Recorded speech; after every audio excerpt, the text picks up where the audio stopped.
नमस्कार। कल तक आपने सर्वनामों के 3 भेदों का अध्ययन कर लिया था, पुरुषवाचक, निश्चयवाचक और अनिश्चयवाचक। अगला जो भेद आता है वो है आपका प्रश्नवाचक सर्वनाम।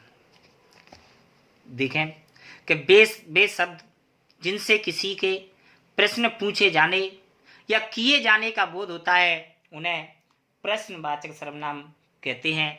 जैसे कौन, क्या, कब, कैसे, क्यों, कौन, किसका, किसकी, किसके आदि। लेकिन अगर इनको देखा जाए तो वैसे सर्वनाम शब्द तो 2 ही होते हैं, कब, कैसे, कहाँ, क्यों आदि प्रश्नवाचक सर्वनाम में प्रयोग आजकल किया जा रहा है, लेकिन ये वैसे मुख्य रूप से अव्यय के प्रकार हैं। लेकिन वर्तमान में जो हिंदी है वो आपका परिवर्तनीय भाषा है, इसमें धीरे धीरे परिवर्तन हो रहे हैं। अतः आज हम इन सभी को इसके अंदर समाहित कर रहे हैं। जैसे यहाँ क्या हो रहा है, दरवाजे पर कौन खड़ा है, तो यहाँ क्या हो रहा है। अब यहाँ क्या हो रहा है प्रश्न किया जा रहा है ना, माने यहाँ क्या हो रहा है, माने जहां पर प्रत्यक्ष प्रश्न का बोध होता है वहां पर आपका प्रश्नवाचक सर्वनाम का प्रयोग होगा। माने यहाँ क्या हो रहा है, माने यहाँ पर प्रश्न पूछा जा रहा है कि भाई यहाँ पर क्या कर रहे,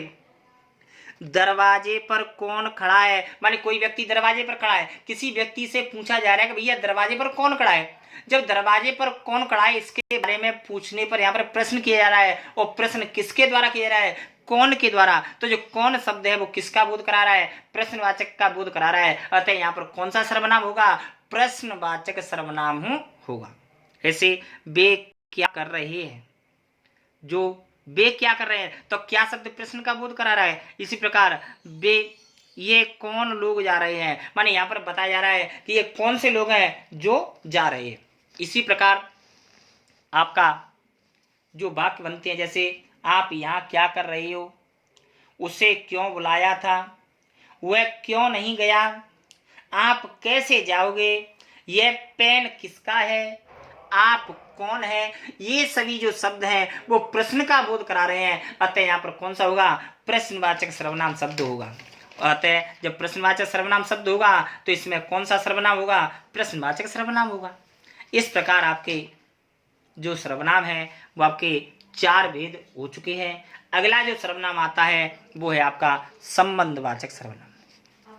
तो ऐसे वे शब्द जो किसी एक संज्ञा या एक संज्ञा या सर्वनाम का वाक्य के दूसरे संज्ञा सर्वनाम के साथ संबंध का बोध कराते हैं उन्हें संबंधवाचक सर्वनाम शब्द कहते हैं। अर्थात वे सर्वनाम शब्द जो किसी संज्ञा या सर्वनाम उपवाक्य के बीच में संबंध का बोध कराते हैं उन्हें संबंधवाचक सर्वनाम कहते हैं। जैसे जो, सो, जिसे, जिसने, ज्यों, त्यों, जैसा, वैसा, यह, वह, ये, वे आदि।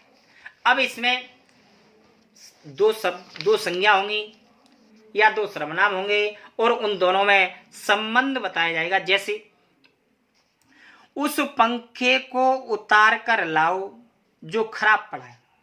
अब पंखा और खराबी दोनों में क्या बताया गया है, पंखा भी क्या है, जातिवाचक संज्ञा है, खराब है वो भाववाचक संज्ञा है। जब 2 संज्ञाओं में संबंध बताया जा रहा है, किससे, उस और जो से, तो उस और जो में जो संबंध बताया गया है यहाँ पर कौन सा सर्वनाम है, संबंधवाचक सर्वनाम है। अर्थात जिसमें 2 संज्ञाओं का, 2 उपवाक्यों का जब संबंध बताया जाता है, जिन शब्दों के माध्यम से दोनों में तारतम्यता स्थापित की जाती है उन्हें संबंधवाचक सर्वनाम शब्द कहा जाता है। इसी प्रकार जो कल टीवी पर बोल रहा था उसे आज फांसी हो गई, तो इसमें बताया जा रहा है कि भाई जो कल टीवी पर बोल रहा था और आज जो फांसी हो रही है दोनों में संबंध बताया जा रहा है ना, कि कल टीवी पर बोलने वाला और आज फांसी पर चढ़ाए जाने वाले जो व्यक्ति हैं वो दोनों एक ही हैं, दोनों में संबंध है। अतः जो और उसे, इन दोनों के द्वारा उसमें क्या बताया गया है, संबंध बताया गया है। अतः यहाँ पर कौन सा सर्वनाम है, संबंधवाचक सर्वनाम है। कौन सा सर्वनाम है, संबंधवाचक सर्वनाम है। इसी प्रकार यह वही लड़का है जिसने रमा को छेड़ा था। अब इसमें बात आती है कि जो कल रमा को छेड़ा और आज जो लड़का है वे दोनों में संबंध है। अतः दोनों में यह और जिसने, इन दोनों शब्दों के माध्यम से यहाँ पर संबंधवाचक सर्वनाम का प्रयोग किया गया है। जैसे वह घड़ी खो गई जो जन्मदिन पर मिली थी, माने जो घड़ी जन्मदिन पर मिली, माने घड़ी और जन्मदिन दोनों में संबंध बताया गया। किससे, वह और जो से। तो वह और जो है वो क्या है, आपका संबंधवाचक सर्वनाम का प्रयोग किया गया है। इसी प्रकार जैसे कई बार आपने देखा है कि जो सोता है सो खोता है। तो सोता और खोता दोनों में, सोना और खोने में दोनों में संबंध बताया जा रहा है। किससे, जो और सो से। जैसी करनी वैसी भरनी, माने व्यक्ति जैसा कार्य करेगा वैसा ही उसको परिणाम मिलेगा। तो कार्य और परिणाम दोनों में संबंध जैसी और वैसी। ऐसे ही यह कार मोहन की है, माने अब कार का मोहन से क्या बताया गया है, संबंध बताया गया ना। यह लाल कार मोहन की है। अब इसमें सार्वनामी विशेषण है जो आपको आगे सूत्रों के माध्यम से बताया जाएगा। जैसे यह घर राधिका का है, तो राधा और घर दोनों का, घर का राधा से संबंध बताया ना। वह रमेश के दादाजी हैं, वे गोपाल की माताजी हैं। ये सभी बातें हैं जो आपको संबंधवाचक सर्वनाम बताती। जैसे जितना गुड़ डालोगे उतना मीठा होगा। अब गुड़ और मीठे में संबंध बताया है, तो जितना उतना। जो जाएगा सो पाएगा, माने जो और सो। जैसे गए वैसे आए, तो गए और आए, तो जाने में और आने में दोनों में संबंध है ना, जैसे और वैसे। इसी प्रकार कहा जाता है जो पढ़ेगा वह पास होगा।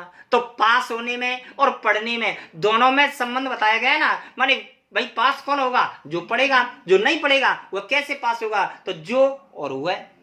जैसी करनी वैसी भरनी, आपने एक बहुत ज्यादा वाक्य लोकोक्ति मुहावरों में सुना होगा। जैसे जिसकी लाठी उसकी भैंस। अब लाठी और भैंस में संबंध बताया गया है। अतः लाठी और भैंस में संबंध बताने से यहाँ पर कौन सा है, संबंधवाचक सर्वनाम है। कौन सा है, संबंधवाचक सर्वनाम। इस प्रकार आपका यहाँ पर संबंधवाचक का जो उदाहरण है, जो कुछ नियमावली है, वो कल नेक्स्ट वीडियो में बताया जाएगा। तब तक के लिए नमस्कार।